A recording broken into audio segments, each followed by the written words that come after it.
இந்த பதிவு தெருநாய்களை அப்புறப்படுத்தணும், தெருநாய்களை அழிக்கணும் அப்படின்னு சொல்கிறவங்களுக்கு தாங்க.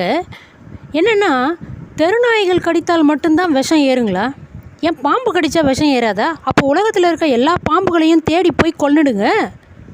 எந்த மிருகங்கள் கடித்தா சாகாமல் உயிரோடு வாழ்வோமோ அந்த மிருகங்களை மட்டும் நாட்டில் வச்சுக்கோங்க. எல்லா மிருகங்களுமே, எல்லா அனிமல்ஸ், எந்த அனிமல்ஸ் கடித்தாலும் நோய் வரும். மனிதர்கள் கடித்தால் கூட நோய் வருங்க. எல்லா அனிமல்ஸுமே விஷத்தன்மை உடையது தான். அதுக்காக எல்லா அனிமல்ஸையுமே சாவடிச்சிட முடியுமா? முடியாதுல்ல. பாம்பு கடிச்சதுன்னா உடனே ஹாஸ்பிட்டலுக்கு ஓடணும்னு ஓடுறீங்கல்ல. அப்போ அதே மாதிரி நாய் கடித்தாலும் உடனே ஹாஸ்பிட்டலுக்கு ஓடுங்க, ஊசி போடுங்க. குணமடையாதா?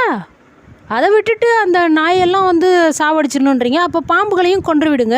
கீரிப்புள்ள கடித்தாலும் விஷம்தான், அணியாமுள்ள கடித்தாலும் விஷம்தான்.